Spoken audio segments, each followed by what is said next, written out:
ஆண்டவரும் இரட்சகருமாகிய இயேசு கிறிஸ்துவின் நாமத்திலே மீண்டுமாக புதிய மாத வாக்குத்தத்தத்தோடு உங்களை சந்திப்பதில் மிகுந்த சந்தோஷம். கடந்த மாதம் முழுவதும் கர்த்தர் உங்களை கண்மணி போல் பாதுகாத்திருப்பார் என்று சொல்லி நான் கர்த்தருக்குள் விசுவாசிக்கிறேன். அநேகம் பேர் சோர்வோடு இருக்கிறதை ஆவியானவர் வெளிப்படுத்தினார். உங்களுடைய சோர்வை மாற்றும்படியாக ஒரு சில சாட்சிகள் கர்த்தர் செய்த அற்புதங்களை சாட்சியாக பகிர்ந்து கொள்கிறதுல நான் மிகுந்த சந்தோஷப்படுகிறேன்.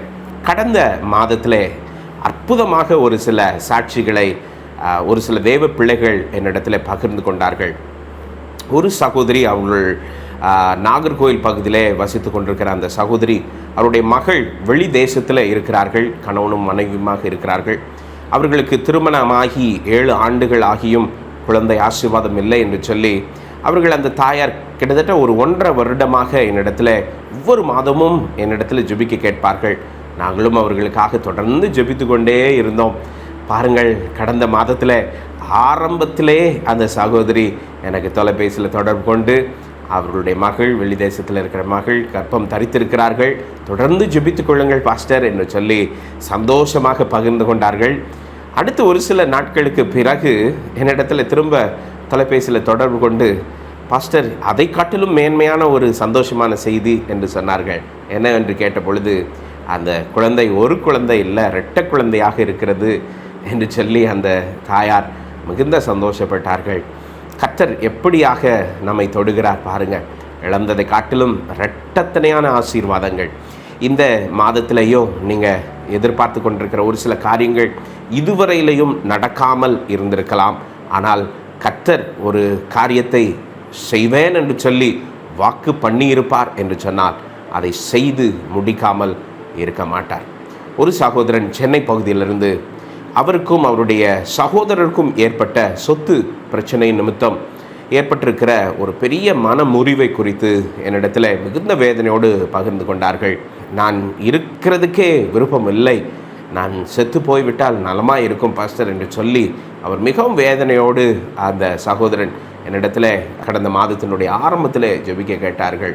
பாருங்கள், அவர்களுக்காக ஜெபித்தோம். ஆச்சரியம் என்னவென்று சொன்னால், ஒரு 20ஆம் தேதி அன்று அந்த சகோதரன் என்னிடத்தில் தொலைபேசியில் தொடர்பு கொண்டு அவருக்கும் அவருடைய சகோதரருக்கும் ஒரு நல்ல ஒரு சமாதானத்தை கர்த்தர் கட்டளையிட்டார் என்று சொல்லி அங்கே நடந்த ஒரு சில சம்பவங்களை குறித்து என்னிடத்தில் விளக்கமாக சொல்லி கர்த்தர் எவ்வளவாக அந்த குடும்பத்தில் சமாதானத்தை கொடுத்தார் என்பதை குறித்து அந்த சகோதரன் என்னிடத்தில் பகிர்ந்து கொண்டார்கள். உண்மையாகவே ஒரு சில நேரத்தில் நாம் இதுதான் முடிவு, we hit the bottom என்று சொல்லி ஆங்கிலத்தில் சொல்வார்கள். அப்படிப்பட்ட நேரத்தில் கர்த்தருடைய கரம் வந்து நம்மை தாங்குகிறதை நீங்கள் உணர முடியும். இந்த புதிய மாதத்திலையும் அப்படிப்பட்ட ஒரு நல்ல ஒரு வாக்குத்தத்தத்தை கர்த்தர் நமக்கு தந்திருக்கிறார். ஏசாயா 43ஆம் அதிகாரம் 18ஆம் 19ஆம் வசனம் இப்படி சொல்லுகிறது, முந்தினவைகளை நினைக்க வேண்டாம், பூர்வமானவைகளை சிந்திக்க வேண்டாம். இந்த அதிகாரமும் இந்த வசனமும் யாருக்கும் புதிதானது அல்ல. ஆனால் இந்த காலகட்டத்துக்கு ஏற்ற வார்த்தை என்று சொல்லி ஆவியானவர் என்னுடைய இருதயத்தில் பேசினார். 19ஆம் வசனம் சொல்லுகிறது, இதோ நான் புதிய காரியத்தை செய்கிறேன், இப்பொழுதே அது தோன்றும், நீங்கள் அதை அறியீர்களா? நான் வனாந்திரத்திலே வழிகளையும் அவாந்திர வெளிகளிலே ஆறுகளையும் உண்டாக்குவேன். பாருங்கள், நம்முடைய வாழ்க்கையில் அந்தந்த காலகட்டத்துக்கு ஏற்றாற் போல ஒரு ரீசெட் தேவைப்படுகிறது.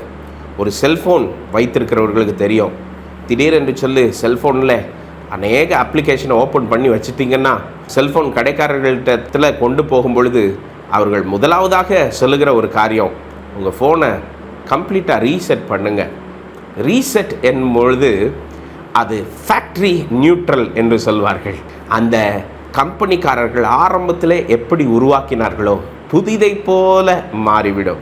நான் விசுவாசிக்கிறேன், இந்த கால மாற்றம் இந்த மார்ச் மாதத்தில் கர்த்தர் ஒரு புதிய மாற்றத்துக்குள்ளாக நம்மை கொண்டு வருகிறார். பாருங்கள், நம்முடைய கால சூழ்நிலையும் மாறுகிறதை நாம் உணர்கிறோம். நல்லா ஜனவரி மாதம் எல்லாம் குளிர்ச்சியாக காணப்பட்டது, பிப்ரவரி மாதத்தில் ஒரு விதமாக காணப்பட்டது. இப்பொழுது மார்ச் மாதத்துக்குள்ளே வருகிறோம், வெயில் ஆரம்பிக்கிறது, வேகம் கூடுகிறது, ஒரு வித்தியாசத்தை நாம் உணர்கிறோம். அதே போலதான் ஆவிக்குரிய மண்டலத்திலையும் நான் விசுவாசிக்கிறேன் கர்த்தர் புதிய காரியங்களுக்குள்ளாக உங்களையும் என்னையும் அழைத்து செல்லுகிறார்.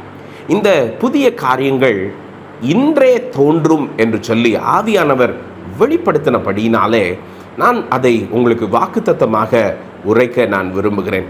அநேக பேருடைய வாழ்க்கையில் ஒரு பெரிய சோர்வு. ஏனென்று சொன்னால், முந்தின காரியங்கள் நடந்து முடிந்திருக்கிற காரியங்களை பார்க்கும் பொழுது எல்லாமே தோற்று போய்விட்டோமே, நான் நினைத்த காரியங்கள் நினைத்த விதத்தில் எதுவும் நடக்கவில்லையே என்று சொல்லி நீங்கள் சோர்ந்து போயிருக்கலாம். ஆனால் அதுவே சாத்தானுக்கு ஒரு ஆதாரமாக மாறிவிடக்கூடாது. சோர்வு ஒரு மனுஷனை உந்த வேண்டும், அடுத்த லெவலுக்கு அவனை கொண்டு போக வேண்டுமே தவிர அவனை கீழாக இழுக்கக்கூடாது. இன்றைக்கு உங்களுடைய சோர்வு உங்களை கீழாக இழுக்க பண்ணுகிற அப்படிப்பட்ட சோர்வு வரும் பொழுது மீண்டுமாக எழும்புவதற்கு உற்சாகப்படுங்கள். ஏனென்று சொன்னால், எதிராளியான சாத்தான் எவனை விழுங்கலாமோ என்று சொல்லி வகை தேடி திரிந்து கொண்டிருக்கிறான். உண்மைதான், நாம் தோற்று போன ஒரு சில சூழ்நிலைகள் நினைக்கும் பொழுது, என்ன ஆண்டவரே, ஏன் இப்படிப்பட்ட ஒரு சூழ்நிலை, எனக்கு ஏன் இது நடக்க வேண்டும் என்று சொல்லி நீங்கள் யோசிக்கலாம். ஆனால் பிரியமானவர்களே, கர்த்தர் சொல்லுகிறார், முந்தினவைகளை நீ யோசிக்க வேண்டாம். ஒரு சகோதரி என்னிடத்துல ரொம்ப அதிகமாக ஜெபிக்க கேட்பார்கள். ஏனென்று சொன்னால், அவருடைய திருமண காரியங்களுக்காக. எதற்காக அந்த சகோதரிக்கு அவ்வளவு ஒரு பயம் என்று சொன்னால், அவர்களுக்கு ஒரு திருமணம் நிச்சயமானது. திடீரென்று சொல்லி 2 குடும்பத்தினருக்கும் இடையே ஏற்பட்ட ஒரு சில கருத்து வேறுபாடு நிமித்தம் திருமணம் நின்று போனது. அதனாலே திருமணம் என்ற வார்த்தை கேட்டாலே அந்த சகோதரிக்கு ஒரே பயம். ஐயோ, நான் ஏற்கனவே நடந்தது போலே இப்பொழுதும் நடந்துவிட்டால் என்ன ஆகும் என்பதுதான். இதுதான் சாத்தானுடைய பெரிய தந்திரம். முந்தினவைகள், கடந்து போனவைகள். அந்த நேரத்தில் ஆவியானவர் எனக்கு ஒரு காரியத்தை சொல்ல சொன்னார். என்னவென்று சொன்னால், உங்களுக்கு கடந்த முறை நடந்தது ஒரு விபத்து போல நினைத்து கொள்ளுங்கள். ஒரு வாகன விபத்து ஏற்படும் சொன்னால், அதே ரோட்டில் அதே மாதிரி திரும்ப வாகன விபத்து ஏற்பட முடியுமா? இல்லவே இல்லை. ஒவ்வொரு காரியமும் ஒவ்வொரு காலகட்டத்தில் நடக்கிறது நிமித்தம் நாம் ஒரு சில நேரத்தில் நாம் நினைக்கிறோம், இதே போல தான் என்னுடைய வாழ்க்கையில் திரும்பவும் நடக்குமோ. பிரியமானவர்களே, உங்களுடைய வாழ்க்கையில் நடந்தது ஒரு விபத்து. இதற்கு முன்பாக நடந்தது ஒரு ஆபத்தான ஒரு சூழ்நிலை, உண்மைதான். ஆனால் விசேஷமானது என்னவென்று சொன்னால், அவைகள் எல்லாம் கடந்து போயிற்று. பழையவைகள் எல்லாம் ஒழிந்து போயின, எல்லாம் புதிதாயிற்று. பிரியமானவர்களே, புதிதானவைகளை சுதந்திரிக்க கர்த்தர் உங்களையும் என்னையும் அழைத்திருக்கிறார். பாருங்கள், எசேக்கியா ராஜாவை குறித்து ஏசாயா தீர்க்க தரிசனமாக சொல்லுகிறார், உன்னுடைய வாழ்க்கை முடிந்து போயிற்று என்று சொல்லி. ஆனால் அதை அவர் ஏற்றுக்கொள்ளவில்லை. அவர் சொன்னார், ஆண்டவருடைய சமூகத்தில், ஆண்டவரே என்னை நினைவு கூறும். அந்த ஒரு வார்த்தையில் கர்த்தர் புதிய காரியத்தை செய்தார். இன்றைக்கு உங்களுக்கு சரீர பலவீனங்கள் இருக்கிறது என்று சொன்னால், சாத்தான் அடிக்கடி சொல்லுவான், உன்னுடைய சரீரம் எல்லாம் போய்விட்டது, உன்னுடைய எதிர்பார்ப்பை எல்லாம் உழைத்து விட்டேன் என்று சொல்லி சாத்தான் உங்களை பயமுறுத்தலாம். ஆனால் கர்த்தர் சொல்லுகிறார், நான் புதிய காரியத்தை செய்கிறேன், அது இப்பொழுதே தோன்றும், நீங்கள் அதை அறியீர்களா? நான் வனாந்திரத்திலே வழிகளையும் அவாந்திர வெளியிலே ஆறுகளையும் உண்டாக்குவேன். ஒரு காரியம் நீங்கள் புரிந்து கொள்ள வேண்டும், நாம் ஆராதிக்கிற தேவன் சாதாரண தேவன் அல்ல, வனாந்திரத்திலே வழிகளை உண்டாக்குகிற தேவன். பாருங்கள், யூத ராஜாவும் இஸ்ரவேல் ராஜாவும் அவர்கள் யுத்தம் செய்யும்படியாக அவர்கள் கூடி வந்த நேரத்தில் அங்கே குடிக்கிறதுக்கு தண்ணி இல்லை. என்ன செய்வது என்று சொல்லி இராணுவ அதிகாரிகள், பெரிய பெரிய இராணுவ வீரர்கள் இருக்கிற இடத்துல எந்த ஒரு மனுஷனாலையும் தாங்க முடியாத ஒரு காரியம் என்னவென்று சொன்னால், குடிக்க தண்ணீர் இல்லை என்று சொன்னார். இராணுவமே அழிந்து போகக்கூடிய அளவுக்கு ஒரு மனுஷன் 72 மணி நேரத்துக்கு மேலே தண்ணீர் இல்லாமல் இருப்பான் என்று சொன்னால் அவனுடைய ஜீவனே பிழைப்பது கஷ்டம். அப்படிப்பட்ட ஒரு சூழ்நிலை. பாருங்கள், அங்கே தண்ணீர் உருவாவதற்கு ஒரு வாய்ப்பும் இல்லை. அந்த நேரத்தில் தேவ மனுஷர் கொண்டு வந்து சொன்னார், இங்கே தேவனை ஆராதிங்கள், இப்பொழுது கர்த்தர் வெளிப்படுவார் என்று சொல்லி. அங்கே ஒரு விதமான ஒரு காரியம் நடந்தது. யாரும் கண்டிராத, யாரும் யோசிக்காத ஒரு காரியம். காற்றும் இல்லாமல் மழையும் இல்லாமல் வாய்க்கால்கள் தண்ணீரால் நிரம்பினது. என்னை கேட்டுக்கொண்டிருக்கிற தேவனுடைய பிள்ளைகளே, இன்றைக்கு நீங்கள் யோசித்து கொண்டிருக்கலாம், ஒருவேளை எனக்கு பேங்க்லேருந்து லோன் கிடைச்சா, ஒரு அற்புதம் நடந்தா எனக்கு அற்புதம் நடக்கும் என்று சொல்லி நினைக்கலாம். ஆனால் காற்றும் இல்லாமல் மழையும் இல்லாமல் வாய்க்கால்களை நிரம்ப பண்ணுகிற தேவாதி தேவன் நீங்களும் நானும் ஆராதிக்கிற தேவன். அதுதான் இந்த வனாந்திரத்திலே வழி என்று சொல்லும் பொழுது, வனாந்திரத்தில் எந்த மனிதனாலையும் வழி காட்ட முடியுமா? காட்ட முடியாது. கர்த்தர் வழி காட்ட முடியும். ஒருவேளை நீங்கள் உங்களுடைய சூழ்நிலையில் அநேக ஆண்டுகளாக நீங்கள் காத்திருந்து என்னுடைய வாழ்க்கையில் நான் எதிர்பார்த்த காரியம் எதுவும் நடக்கவில்லை என்று சொல்லி நீங்கள் கலங்கி போயிருக்கலாம். ஆனால் நான் ஒரு காரியம் சொல்லுகிறேன், இந்த மார்ச் மாதத்தில் கர்த்தர் வனாந்திரத்தில் வழிகளை உருவாக்குவார். ஹல்லேலூயா! இதை விசுவாசத்தோடு ஏற்றுக்கொள்ளுங்கள். இதுவே இரட்சண்ய நாள் என்று சொல்லி ஒரு வசனத்தை நம்ம வாசிக்கிறோம். ஒருவேளை மார்ச் மாதம் உங்களுக்கு இரட்சண்ய நாளாக மாற முடியும். எப்படி ஒரு சிலருடைய வாழ்க்கையில் ஒவ்வொரு மாதமும் கர்த்தர் அற்புதம் செய்கிறாரோ, ஒருவேளை இது உங்களுடைய மாதமாக இருக்கலாம். சோர்வுக்கு இடம் கொடாதிருங்கள், சாத்தானுக்கு இடம் கொடாதிருங்கள், அவிசுவாசத்துக்கு இடம் கொடாதிருங்கள்.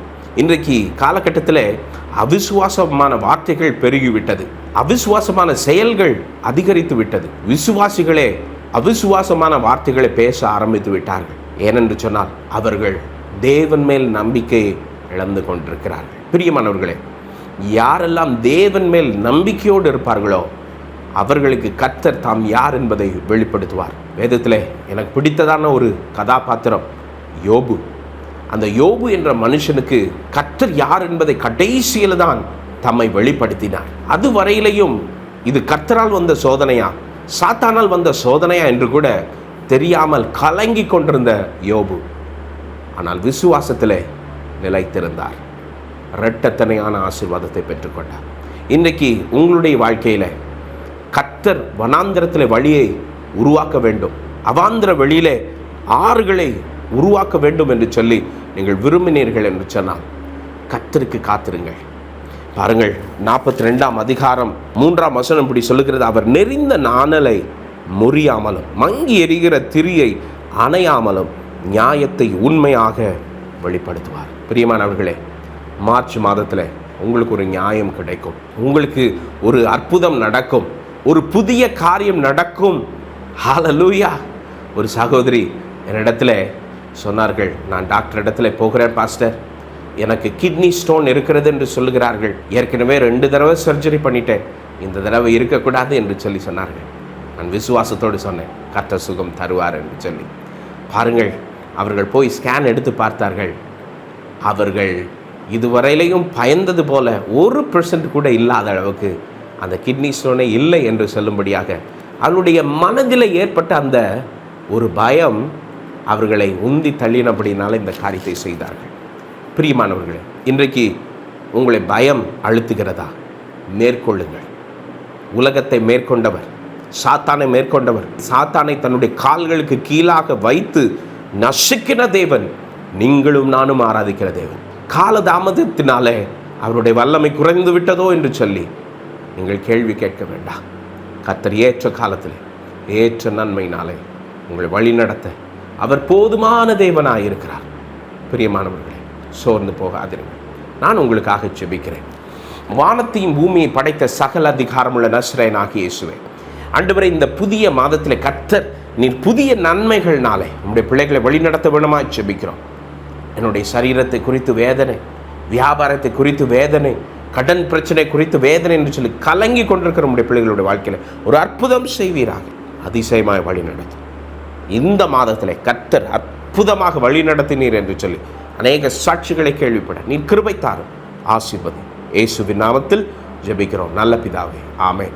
பிரியமானவர்களே, நீங்கள் வருகிற வெள்ளிக்கிழமை எங்களோடு கூட உபவாசத்தில் இணைந்திருக்கலாம். உங்களுடைய ஜெப குறிப்புகளை வாட்ஸ்அப் மூலமாகவோ தொலைபேசி மூலமாகவோ எங்களுக்கு தெரியப்படுத்துங்கள். நாங்கள் உங்களுக்காக ஜெபிக்க ஆயத்தமாக இருக்கிறோம். God bless you. இந்த நிகழ்ச்சி உங்களுக்கு ஆசீர்வாதமாக இருந்திருக்கும் என்று சொல்லி நம்புகிறோம். நாங்கள் உங்களுக்காக ஜெபித்துக் கொண்டிருக்கிறோம். உங்கள் ஜெப குறிப்புகளை எங்களுக்கு தெரியப்படுத்துங்கள்.